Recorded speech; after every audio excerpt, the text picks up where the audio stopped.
Go. It's nice to see you all made it through the evening. Welcome to the Writers Panel 2.0. I'll be your host. My name's Capper General. If you don't know who I am, good. If you do know who I am, I hope you weren't at that panel last night. But we have a better one for you today. Coming up with me now, if they're done with their morning beverages, we have.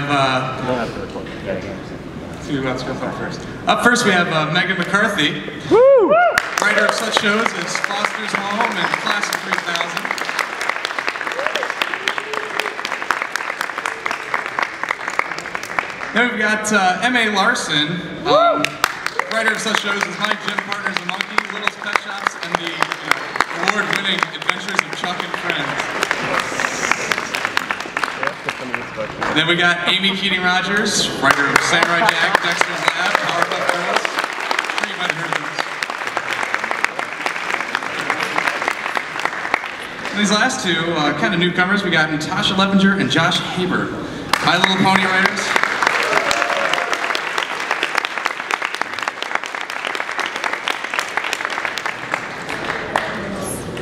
Can I get some of that?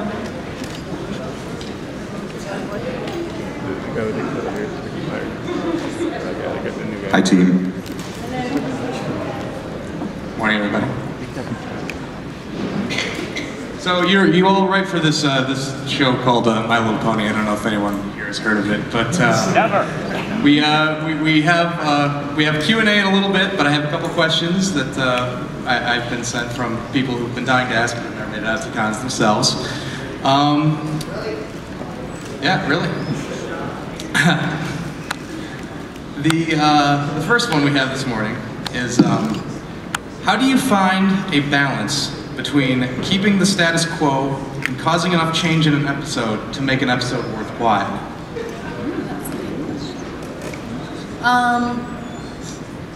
Gosh, that's tough.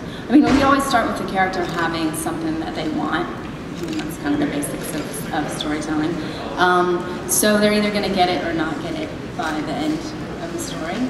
So that's kind of what is going to drive the narrative. And it's been nice with this show in that we can actually have the characters evolve, so they don't have to completely return to status quo in every episode. So as long as you give them something that they want, and you want to see them either get it or learn why they shouldn't want it, then having that balance isn't so hard. It all starts from that first thing. Didn't know if Larson wanted to jump in on keeping the status quo. I think that is a no.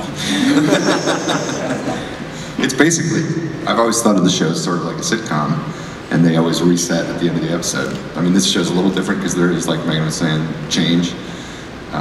But for the most part, the episode's just reset at the end.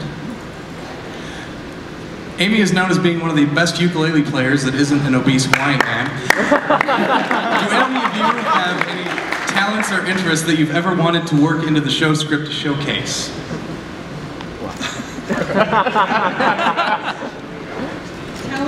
Talents that I wanted to work into episodes? Rapping. Yeah, besides my fantastic rapping, obviously.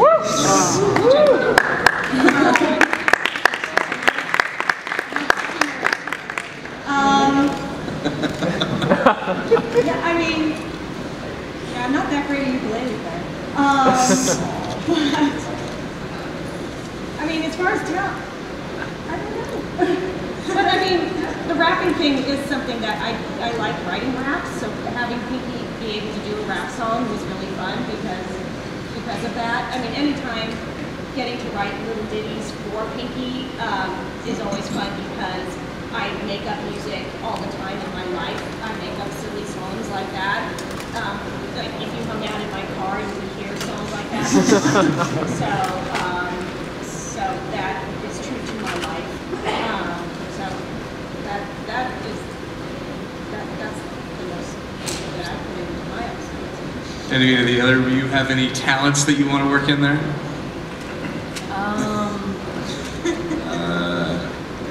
Your questions are too hard. No talents. Who is best Rainbow Dash pony? plays soccer because I like soccer. and I play soccer, so I guess that's why I worked that thing that I like into something.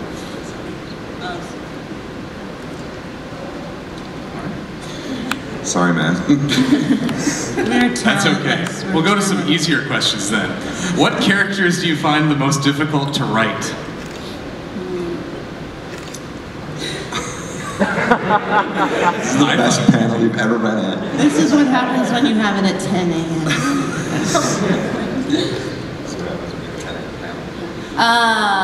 I think Applejack is the hardest sometimes because she's the most sort of even keel. So to push her to places that are fun and interesting and silly and whatever is a little harder because she's pretty rational about things and pretty logical about stuff. It's fun to do her, but it is sometimes a challenge to figure out how to push her to some edge. Mitch? I find Spike difficult sometimes. He's, I can't even really say why because it's 10 a.m. I don't want to say he's generic, but he's a little bit generic, so it's kind of hard to... Controversial. Is that canon? Done. Canon.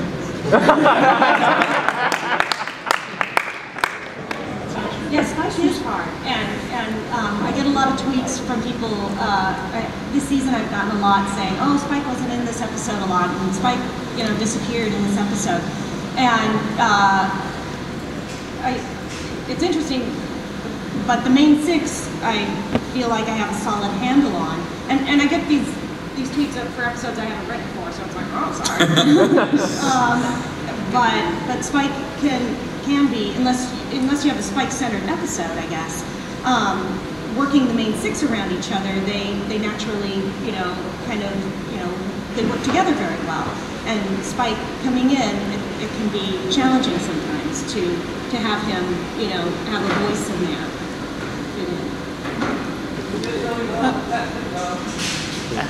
Spike.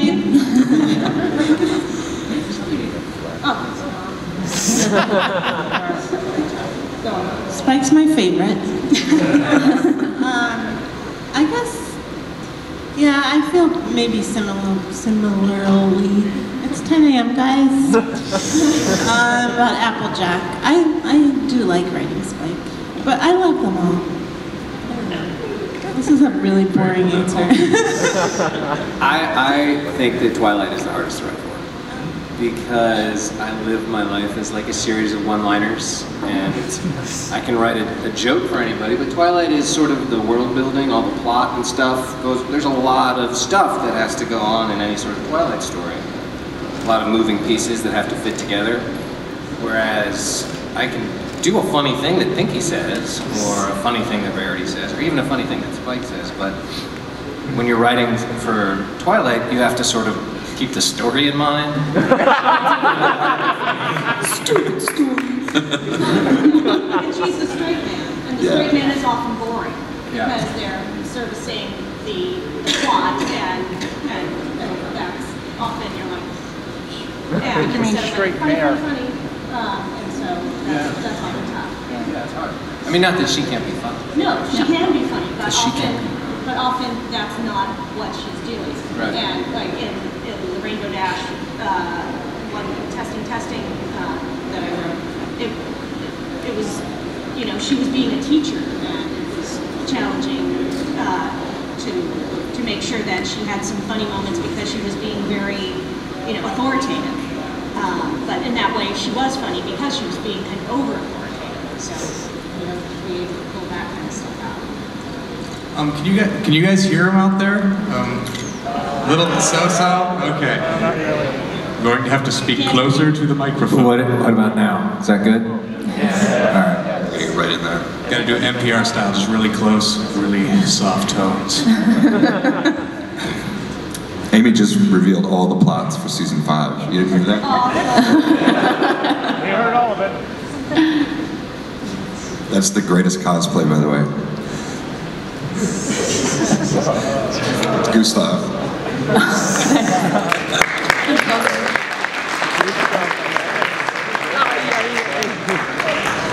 I don't know what just happened.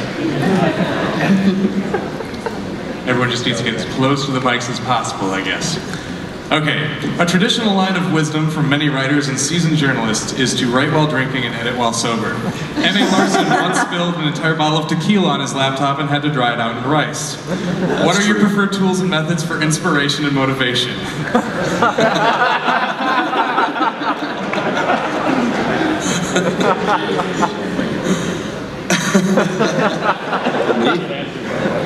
I think yours is the answer. Yes, tequila general. Yeah. Deadlines, basically. That's, you know, that's kind of it. Sweet, sweet checks. I think it's the element, I don't even know if I'm answering what you asked me. Just what are your tools and methods of inspiration? I think it's just trying to like... One of them now. Yeah, I need them right now. It's just trying to surprise myself, I guess. Like whenever I sit down to write an episode, the only way it's going to be interesting is if I can try to find ways that I'm like, oh, that I didn't expect that to happen.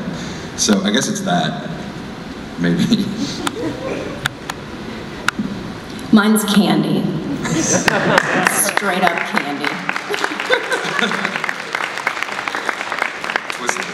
Twizzlers, Swedish fish, jelly beans. I kind of have a problem. Can you even hear me? Right up on it. Right inside. Can you hear? It's still not. Yeah. Mic problems again. That's really drink fish. Careful.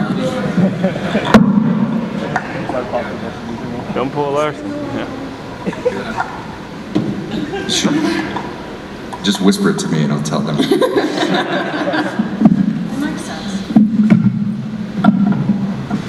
I really don't have anything good to say anyhow. No, you Yeah, I don't think it's working.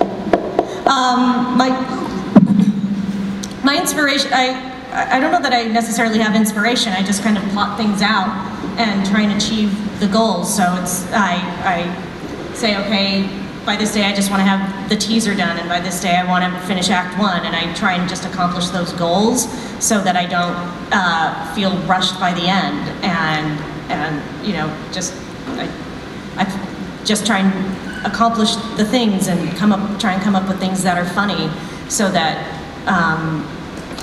I, you know, I just plot it out so that then I can think and percolate later. Yeah, I don't really have an inspirational thing. The motivation thing, I definitely need, but I have like crazy characters talking to each other in my head all the time, and I have to corral them or sit on the sofa and stare at the wall. Like, the motivation is important because I have to pay my mortgage. So I have to corral them and direct them towards the appropriate end. So yeah, I definitely, deadlines and bills, man, they're great motivation. You keep mentioning your mortgage. I think maybe you have a really high mortgage. That should make me move. It really weighs on me, Natasha. I know. Does this work? Kind of. It's good. Yeah. You can't really plan inspiration, I don't think, but I have like, jokes will come into my head or lines of dialogue that I will write down. Yeah. No, something else. Yes. But I'm hilarious, Megan. So yeah. That's my answer. You're welcome. Everyone is just so awake up here. I don't know if this stuff's gonna cut it. Somebody get some coffee, I don't know. How often, percentage-wise, are you presented with a specific task or product by Hasbro and told to create a story around it? How challenging is that? Are we allowed to answer that? It's not so much told as ordered.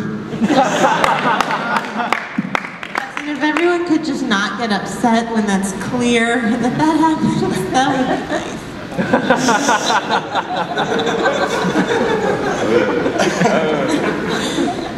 I think people think that it's a large percentage, but it's actually a really small percentage. I can't give an exact, 3.2%. But yeah, it's not as much. I mean, I think people are like, oh, you had to do this, and a lot of times it's just like, no, we just thought that'd be fun. I think if there's something in the show that you don't like, it's because we had to do it for a toy. Right.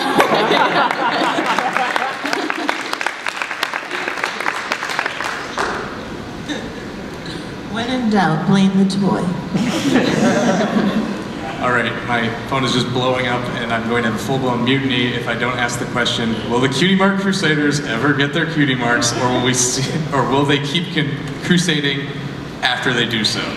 The answer is they can't answer this, but let's just give it a shot. The who now?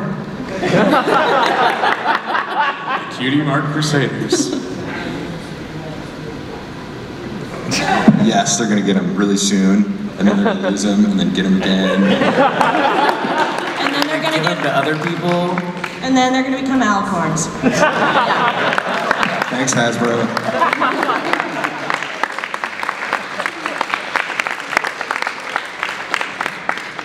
Canon.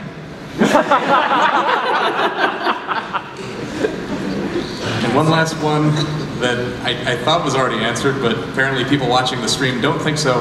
Do you all hate Spike? Yes. Spike sucks. He's like your little brother. I mean, you love him, but you also really hate him. Smells bad. We don't talk to them as much. We don't like working with Kathy. Oh, yeah. Spike's never gonna get his cutie mark either.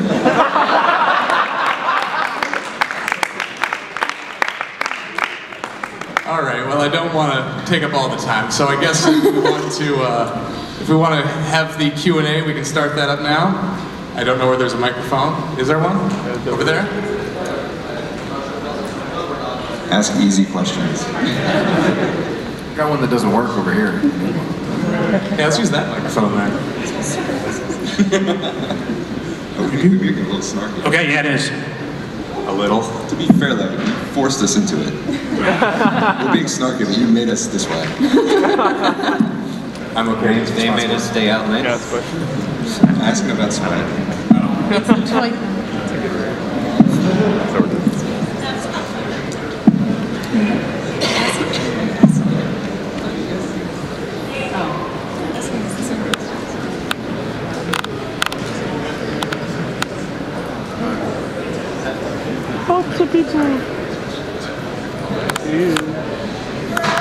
All right, so what do you think Spike's character is? Because it really seems like none of you guys seem to be agreed upon on who he is. I mean, sometimes he's shown as like a actual character, a little bit, you know, sarcastic, immature, greedy, what have you, but has a cold heart underneath. Or sometimes he seems like almost a little incompetent sometimes, you know? And he kind of bounces around a little bit. So, kind of wondering, are we gonna see a little bit more of like him developing more as a character maybe? He has two really good episodes coming up in the next couple weeks. But I think of him as a kid, and he's kind of still figuring out who he is, and especially in relation to the main six. I mean, they're older than he is. Just they're the big kids, and he's the little kid. So that's kind of how I think of him and how I approach him. And so he's going to make mistakes and do some things that some of the more mature characters wouldn't do. I like him. I know. We're joking with the whole we like Spike. Yeah, they're being I silly. never even joked about it. I just said I love him. But yeah, he does have some good stuff coming up He has some really cool stuff coming up. that Kathy just took to another level. All right, thank you.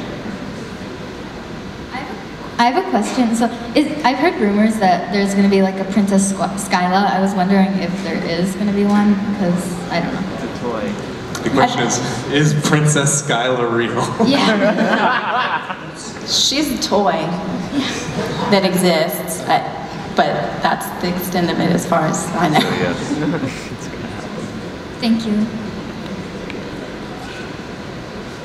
Hi there. Can you tell us about failed pitches, stories that will never be? Maybe some of your favorite ideas that just aren't going to happen that you're bummed out about, and this is where you can release them. That list is so long. I was trying to think of something you guys could roll with for a little while. Actually, a couple of mine ended up in some of the passages of the Journal of the Two Sisters and the Journal of Friendship, because I was so bummed that they didn't end up as episodes. I made them journal passages. So that's how I was like, I was just so sad. So that's how I made them come alive. So you can read them when you buy my book. So, how's that? Is that available on Amazon.com. But other failed ones, I'm trying to think of ones that totally died. I had one that I could never really figure out, but I wanted to feature like a friendship between Luna and Applejack. And the only scene I had in mind was like them at the beach together. That was it. That was all I had. I couldn't make 22 minutes out of that. I feel like you have to have so many ideas all the time and have a really sort of thick skin about letting them go immediately because they're not going to work or Megan doesn't like them or... I mean, that's like part of the process is just pitching everything you can think of to find a show that works. So I have a horrible memory for ones that didn't fly because I immediately let them go and move on to the one that I have to work on. I was just going to say, or you could never let them go and just keep pitching them. And so I can't tell you them because, yeah, maybe she'll agree to it at some point. Oh, I love when people do that. I could tell, so yeah, I'm going to keep that up. Wow, thank you. Schönen guten Tag. This question is for Emmy Larson. Earlier this year you picked up this wonderful scarf at Hasbro Studios. Why were you actually there? At Hasbro Studios? Yes. I went to do that scarf at Hasbro. Why was I there? Oh, why were you? I think I was trying to do like a hostile takeover of Meghan. I can't remember, that was a long time. Okay, thank you. It was a Chuck the Chuck reboot. Hi. I was wondering, who are your favorite characters to write for as a pair? Ooh, pair?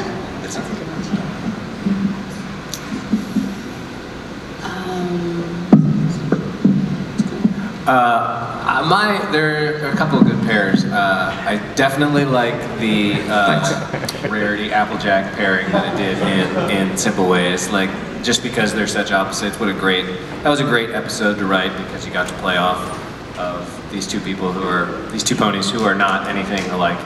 And obviously Applejack and Rainbow Dash are a great pairing to write for. Like their storyline in Castlemania was so entertaining because they play off each other so well.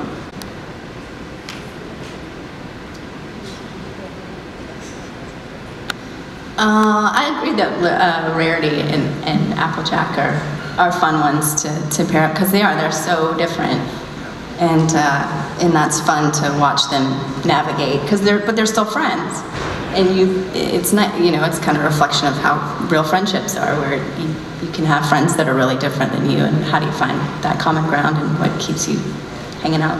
So I like them too. Lyra and Bon Bon.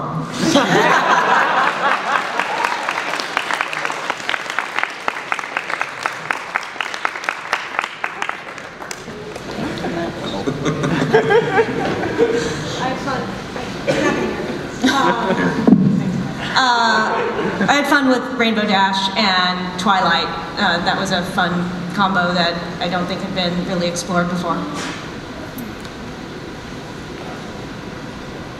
Thank you. Hi, I was just wondering, are there any plot or ideas that you've come across in all the years of writing this now that were basically something you really would like to do or think would be interesting, but were too serious considering that the target demo was, of course, a children's show? Whatever. It's like the methadone addiction storyline. Yeah, the one you keep pitching over and over again. Yes, I'm familiar with that. Mine was the.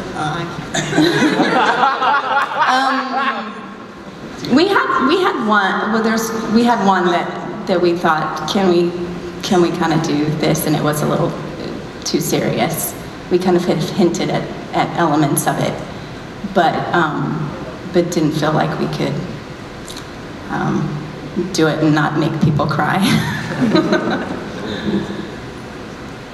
But I think we handled some pretty, you know, obviously the show's funny and silly, but I think we do handle some topics that are a little bit serious sometimes. But you know, we're not going to straight up murder anybody.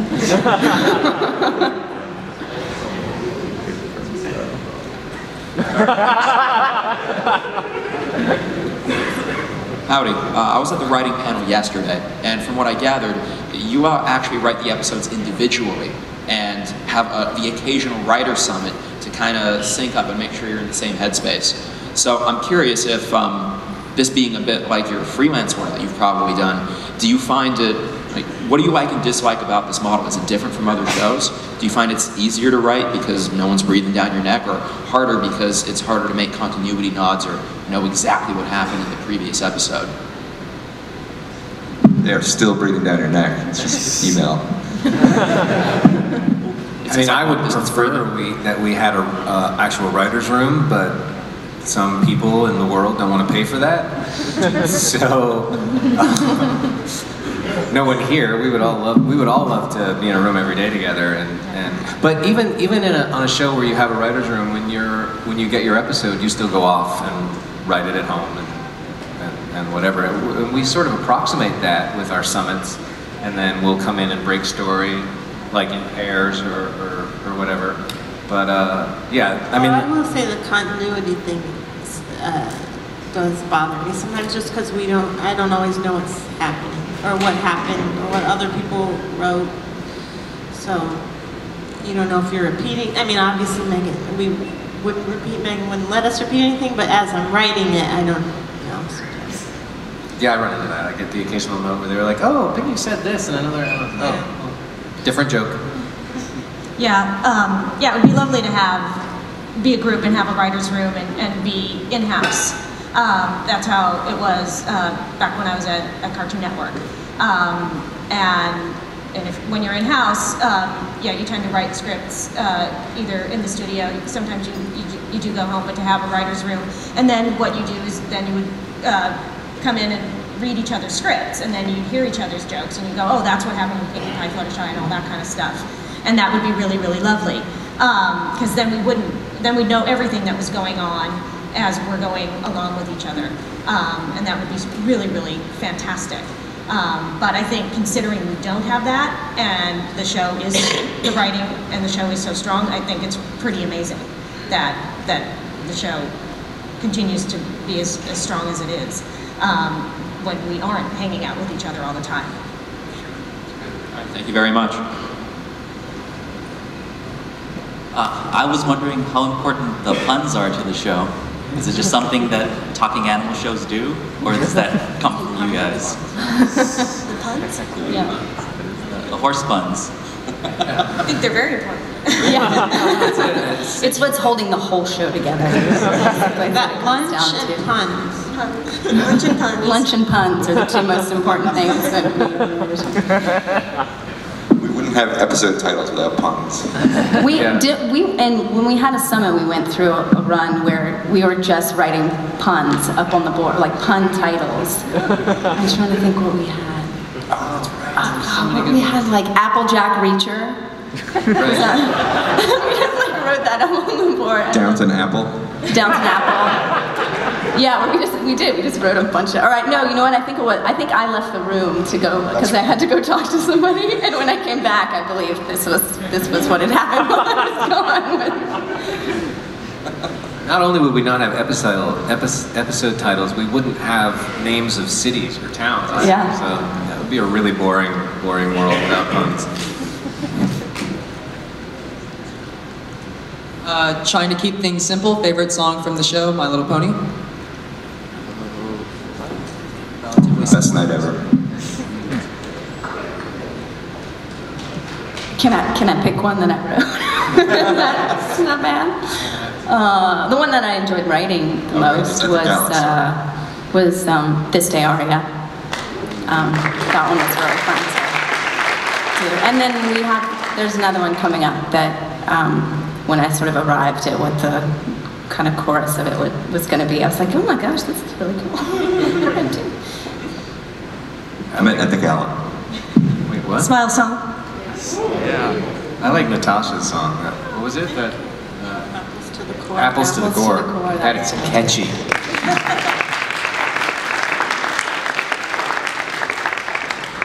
Thank you. Hello.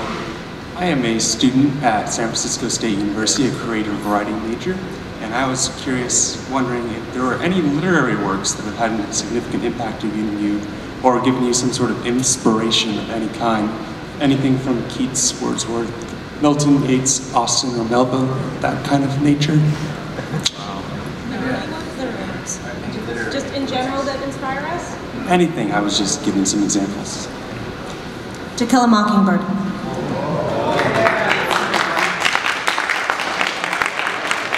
Josh and I both, wait, did you name her after Harper Lee? Oh yeah. Both of our children, they're named after Harper Lee. I like Vonnegut, John Steinbeck, J.K. Rowling. Yeah, I lean on Douglas Adams. And then all the collected works of Natasha Levinger. My 8th grade journals. They're like real. There's some really good poetry in there, guys. Good stuff.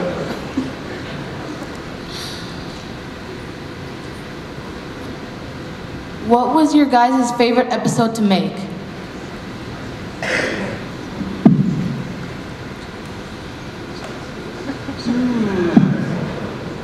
I feel like I've had fun on most of the ones that I've written.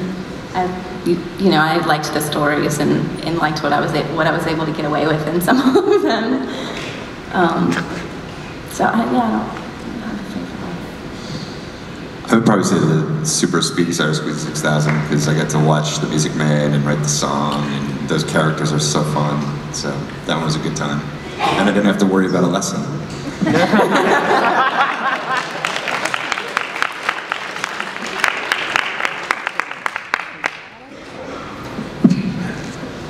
Testing, 1, 2, 3 kind of fell together really, really nicely and felt like kind of a throwback to season 1, and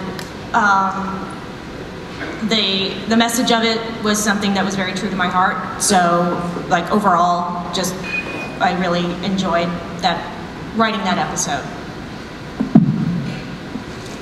Well, I've only done 2 so far, so I don't want to pick. You have to though, that's the question. You have to pick. I've only done 3, and I've enjoyed them all. Much more than anyone else's. But actually the most fun to write was the first one because everything was new and it was exciting, and now it's not. It's terrible. No, because it was like this whole sort of Scooby-Doo thing, and it was a lot of fun.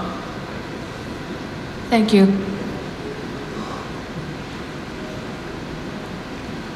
What's it like watching an episode that you wrote, and how is it different than watching an episode that you know someone else wrote? Narcissism.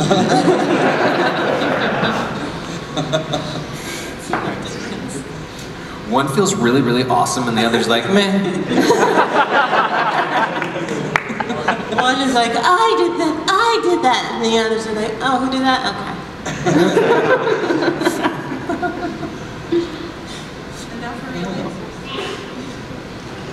Okay. Well, I was going to say it's something that's kind of, because it's the animation, because the time from when we write the script to when the episode airs, it's kind of nice that there's this big long gap, because by the time it airs, you've kind of forgotten if there was like horribleness when you were working on it, like the pain of it is kind of gone, or the things that you kind of, that drove you crazy, you've kind of forgotten about it. So I feel like you can watch the episode and enjoy it for actually being this full episode. Because I've done things where I was in film school and you would write a short and then you would make it and it would be done, and I could never watch the short and see the movie. I could only see the individual scenes, and I was risking my head as they were saying it, so I could never see this full thing. And with animation, it's nice because I can see an episode 8 months after I wrote it, and I'm not reciting all the lines in my head, I'm just enjoying it play out as an audience member. And it's super fun, like, back to Super Speedy Such a Squeezy, like, to see that song, to hear it as a song, and then to see all the animation they did and the dance number that was going on and everything. It's really cool to have that experience. Way cooler than watching like one of their episodes. like watching one of my Flim Flam episodes. Probably it's a lot cooler, I would guess. I feel the same way. Yeah, and I mean, watching somebody else's episode, I go, oh, that's what they did with the character. That's cool, and you learn something, and that's awesome. Watching your own episode, it's one, you go, oh, that's really funny. Did I write that? Oh, I'm so funny. And then it's like, it's just very exciting, and your heart races, and it's this very exciting experience. And then, so it's just a very, uplifting, hopefully, experience for you. Whereas the other is you're watching another episode of Pony, and you're watching it, and that's cool too. Sometimes it's aggravating to watch someone else's episode, because you can't help thinking like, why didn't I think of that? Oh. So there's some regret and jealousy that happens.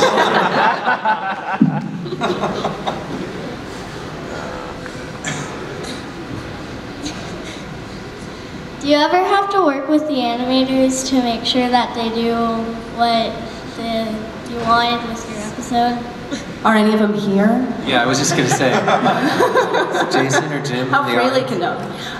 We are, all the writing staff is actually based in LA, in Los Angeles, and all of the animation team is all in Vancouver. So we're never in the same building together.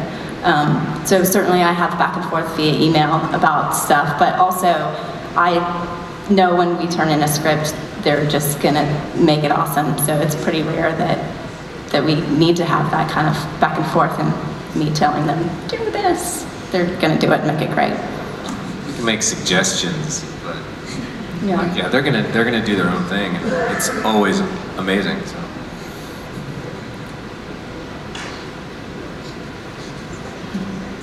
Is it okay if I record this? Yeah. Sure. Huh? Sure. Right now. Are you guys ever going to make more Doctor Who references? Doctor Who references. Probably. Thank you. Hello, I'm Leon Silla. My question is rather long, but it's really worth doing. So please pay attention. Bear with me. Thinking about the future of the series in the long run, because I think it's going to last for future years to come. And I believe that you make most of your writing decisions per season, one season at a time. So one issue that I think is worth thinking about, I like to point out to you a balance between two things. You understand that the characters have to be flawed in order to be interesting. For example, Fluttershy expressing herself in a humble manner, and Pinkie Pie accidentally annoying the crap out of everybody. But also, in pretty much any story, especially in a story like My Little Pony, in which the lesson of the day is highlighted at the end of the day, we expect to see some kind of character progression. The characters to evolve and change their behavior over time. So I was wondering, I really don't mean to be critical. No, actually, for the sake of constructive criticism, it's just that whenever you see, let's say, Photoshy still being a doormat, I'm just saying that it's still being a doormat when she has supposedly learned to express herself aggressively. So my question is, do you have a plan or a strategy in order to balance the progression of the characters and making sure that they don't become perfect and flawless, because everybody knows that flawless characters are the most boring thing in the world. So I just was thinking, in the long run, how would you manage not keeping your characters flawed while still showing that they have learned from their mistakes previously? That's a really hard thing to do. I think Lauren built those flaws into the characters, so you can't really eradicate them. It's inherent in them. So, I don't know, it just feels like it's already in them, you know? It kind of goes back to the thing you're talking about, it being like a sitcom and how it resets every episode. Like, his characters, these characters that are archetypes and have these inherent flaws that really don't change, but then every episode they learn something. Usually the thing they learn is not something that changes them as a character. It's more something that for the audience to learn from the example that they've set. But in order to have a show, you have to have characters that everyone recognizes, and those characters themselves really in a sitcom or a cartoon don't change over time, because then you have a different show, you know? Yeah, it's just that some characters have changed over time.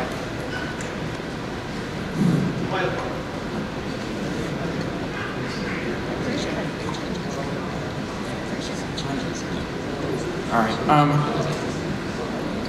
One character that I found really interesting that was introduced in season 4 was Pinkie Pie's sister, Maud Pie. So amazing. Yeah. She is the best. And my question was, won't there ever come a chance where we'll see her again in a future episode or something? I hope so. We love her. She is so great. I didn't even write her. She's like Pinkie Pie, but way more intense.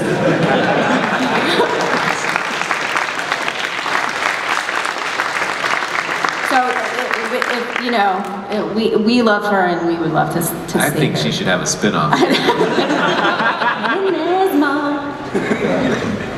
Well, that's nice to hear. Thank you. Hello. This is a question just for Megan, probably a little unusual, but out of curiosity, is it true that you are a Godzilla fan? I am.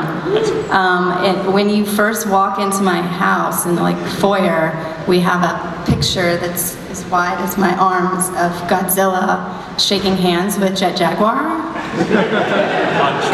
And so yeah, so you know that, right, when you walk in my house, and I love the picture, because I feel like if you walk into somebody's house and you see like a super monster shaking hands with a robot, like how can you not want to hang out with those people? I got something for you, probably going to give it to you after the panel, right here. You're going to like it. I have 2 questions. The first one is that in the show there's many styles of comedy, like slapstick humor, puns, and like banter and visual gags. What's your favorite style of comedy?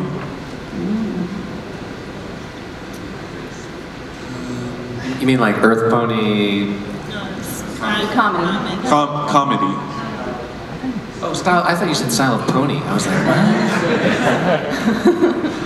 This isn't really a style per se, but I like it in comedies when people are lying and have to lie to get out of things. Like the perennial favorite House Sitter. Everybody loves that movie, you guys.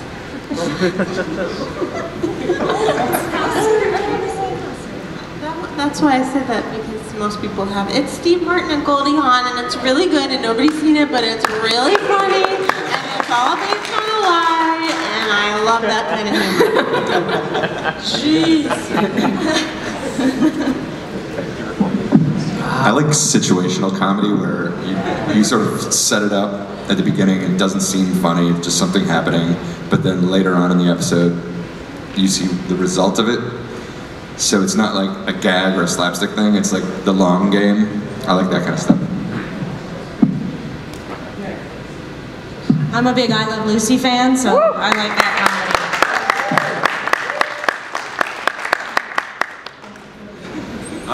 So my second question is, so like there's been a lot of world building, like adding new types of like ponies, like crystal ponies and brazies.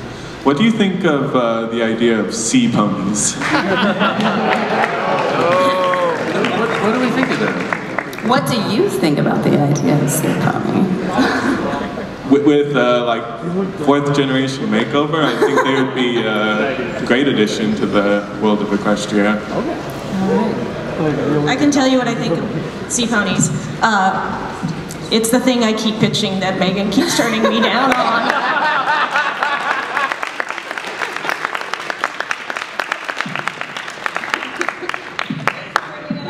I think sea ponies would be really good friends with Skyla.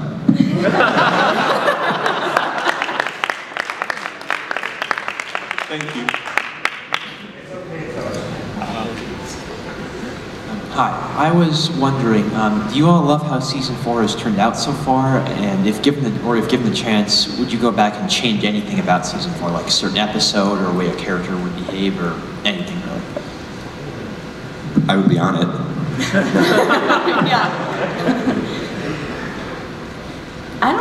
I'm pretty pleased with how everything has played out this season. I mean, you know, there's always going to be little things that you're like, oh, I wish we'd kind of had the time to do this a little differently or whatever. But once it's out there, you kind of have to let it go and be happy about what you did. And I feel pretty good about it. I don't think there's anything I'd really change. I wish it were 36 episodes long. and I wrote 10 more. Because he has to pay his mortgage. Right. Did I mention that, bills? All right, thank you. Mr. Larson, as the person before me, what have you been doing since you're somewhat sabbatical from the show? I was writing a book available on Amazon.com. I wrote a book that was an idea I had like back in 2006 that I sold to Disney Channel as a cartoon, but it didn't go anywhere, so I wrote it as a novel and then sold it as the series to Penguin. Comes out this October. The first one comes out this October, and then in the meantime, sold the rights to the movie to Lionsgate, and I was writing the screenplay for that. So I didn't have time to do season 4. Can't wait to see you back next season. Thanks. Is there another season? All right. So just one quick question. How would the universe and the story be different if Spike was actually written as a young colt rather than a baby dragon? Sort of like a direct blood relationship to Twilight? Sort of like her actual little brother? That's a good question. Well, he wouldn't be able to write stuff. Well, wouldn't he be a unicorn since he's blood related? Yeah.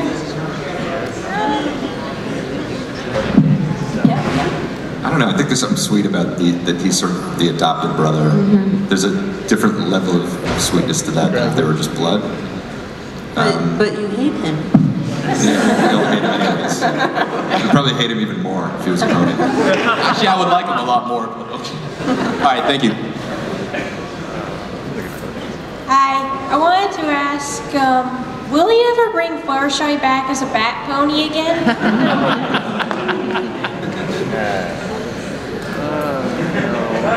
If it's ever,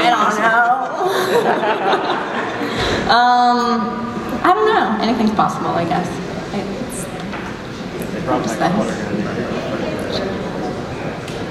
Bring her back as a sea pony. Sea bats. Okay. So, my question is, will we see the return of the changelings? How do you know you haven't? See what she did there?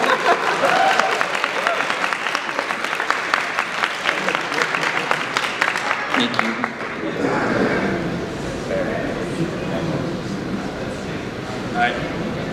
Hi. My question was that, have you ever written a plot or had a concept that was so overcomplicated that you couldn't use it? And also, if you did, what exactly did you do with it? Yes, and moved it to the trash on my desktop. If it's too complicated, it probably wasn't worth pursuing. Like, the best ideas are the ones where you say them and everyone goes, oh, yeah, that's a thing. And if you come up with a thing and it's like, I don't know, maybe if you do this and this and this at the idea stage, it's probably best to just kind of move on to a new idea. All right. Thank you.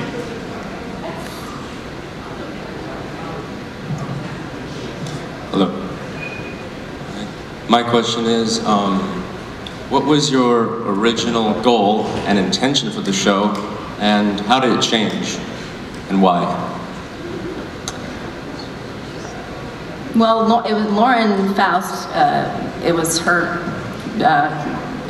creation. This new version of Pony. So that's really more a question for her. I can't really answer for what her kind of starting point was.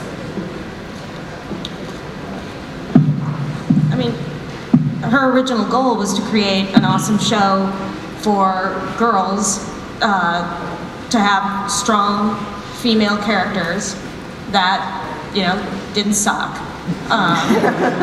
You know, and that's it. You know, to create an awesome world where, you know, a cartoon that was amazing, that, you know, that wasn't around, that just a good example for girls with good, strong characters. And that's what she achieved. And that's what, you know, has been built, and that's what you all enjoy. That answer was way better than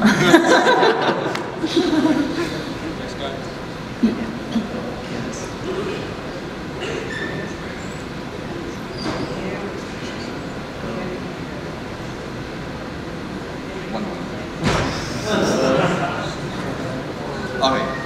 Do Earth ponies have a latent talent that's much more difficult to define than traditional magic?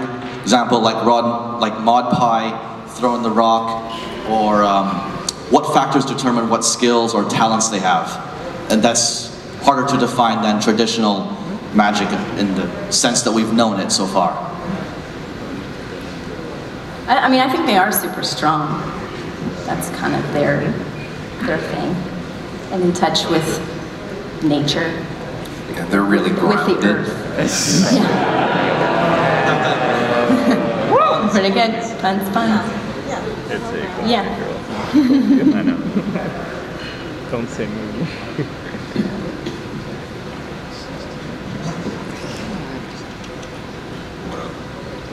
Ask them if,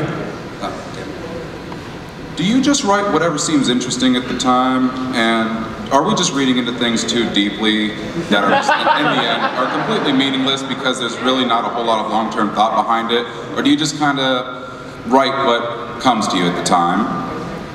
You guys don't read into anything that we do. What are you talking about? Never seen that. I mean, we have a plan. I like to think we have a plan. But the story dictates what comes next.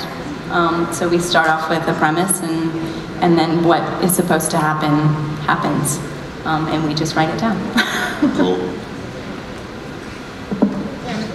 And it's not just, oh, what is just coming up to us at the time. We throw a lot of things out there. We put a lot of thought into it, and it's not just what we want. It's, you know, we make it, you know, submits a lot of things to Hasbro, and they have, you know, they say yes and no and suggestions and things like that. It's not just like, hey, this is what we want to do today.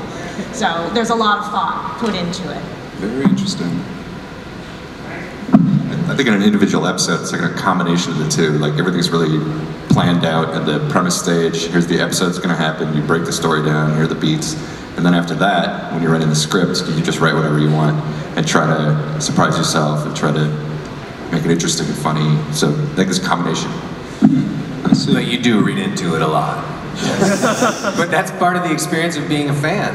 Like, Lots of good. I mean, like, we write a thing and we have a plan, and then the community takes it wherever they're going to take it, and that is just as true an experience of the piece of art as what the creators had intended. Like, that's part of the responsibility of being an audience member, is to create the world for yourself.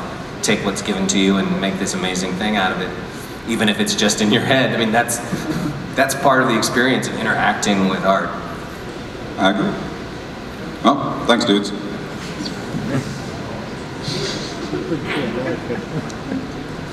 With the CMC voice actors getting older and their voices changing, will that change how their characters will be written? Their voices change and will change how they're written. I mean, I think they'll be able to work their vocal magic and sound younger when they need to. Yeah, they're pros. They can always sound young. So are you suggesting they're immortal? Suggesting they're Yes. Yes. Yes. I think they're already looking for Michelle Creever's replacement. I think.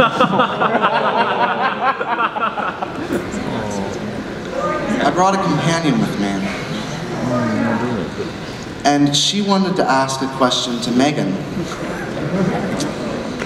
She wanted to ask, what were you thinking when you were making Sunset Shimmer? I was thinking of the girl that was really mean to me in college.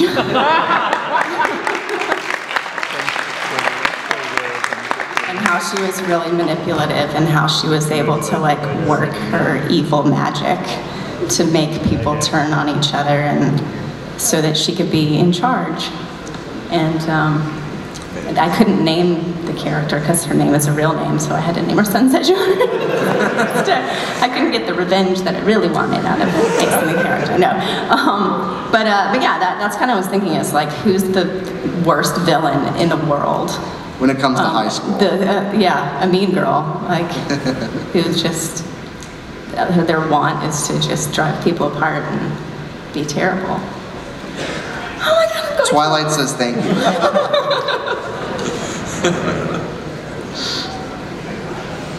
Hello.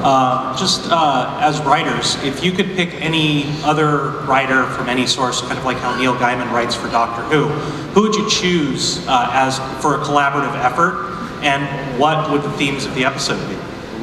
I thought you said Neil Diamond writes for Doctor Who. Like he died, that's true. Start watching Doctor Who.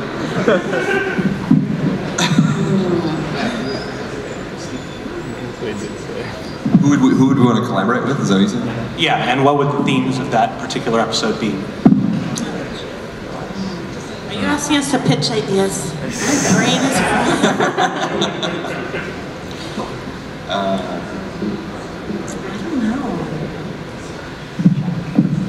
I don't know.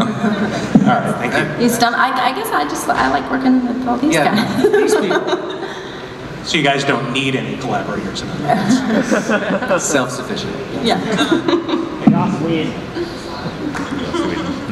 Hello there. You guys do a lot of great work, like I said, and I would like to ask you, what is your personal favorite aspect of the show and why? Favorite aspect of the show? Yeah, favorite aspect, like the music, the voice acting. The writing? Yeah, the writing. We're all really partial to that part. I don't know how I didn't see that coming. It is funny and there's kind of fantasy elements to it and all that stuff, but at the end of the day, I like that there's a lesson because it makes it meaningful. And I think that's why it resonates with so many people, is because it is about real conflicts that people in real life go through. And so I like that.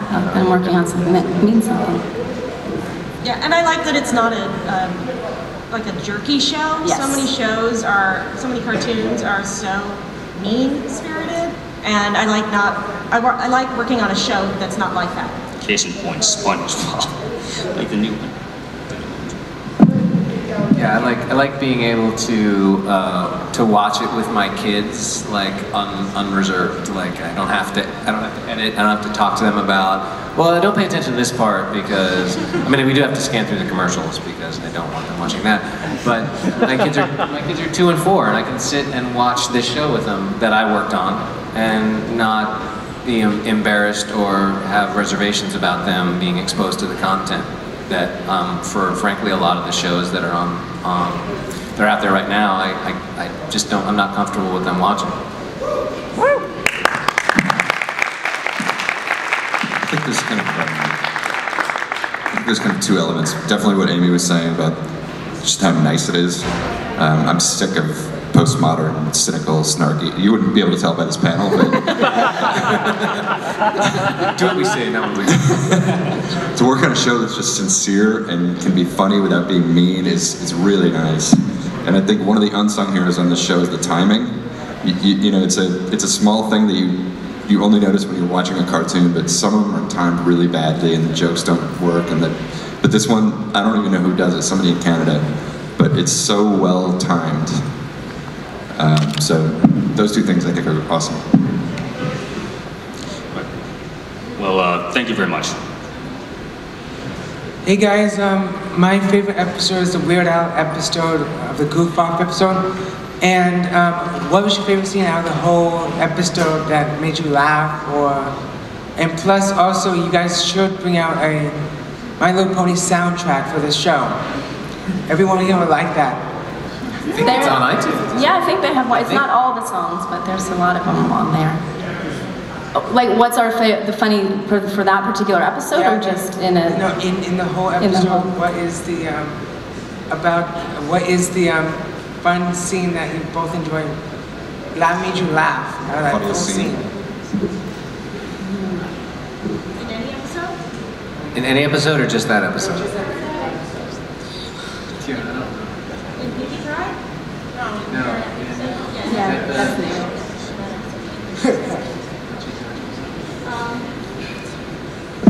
Question for you. Oh, is that just for me? For all of you. But just asking are you asking in Pinky Pride or in any episode what made us laugh? Pinky Pride, that scene that made you goof off. Oh, like what's the funniest thing that when they're doing the? Yeah. Also, they should have a longer goof off. The extended version of their goof off. God, that thing is so rapid fire. I mean, I can't even. There's so much going on in it. I feel like the whole thing is funny. Plus, Weird Al's the man in that show. He is fun. He's seen him 3 times. Great guy. Thanks, guys. Thank you. So, will Rarity ever love Spike back or like him back in any episode? Oh my gosh, y'all. Come on. We just went over that he is a child. Dad, what are the puppies then? She is a grown-up. I thought they were teenagers. She's a grown-up, he's a little boy. And he's a little kid, yeah. Yeah, she's a grown-up, he's a little boy. It's not appropriate. But that being said, we do have a really fantastic disparity, whatever episode coming up. What is the roundabout ages of the main characters? Say it again. What is the roundabout ages of the main characters? Oh, what's the age that they're around? I saw them like in their mid-70s. Yeah, they're like. I was going with like 40s, like sort of like a midlife crisis kind of. We have radically different views on these characters, Josh. No, this is not going to work. You ever seen Golden Girls? Hi, my name is Pony Nose. I just want to thank you for not approving Sea Pony episodes. Thank you.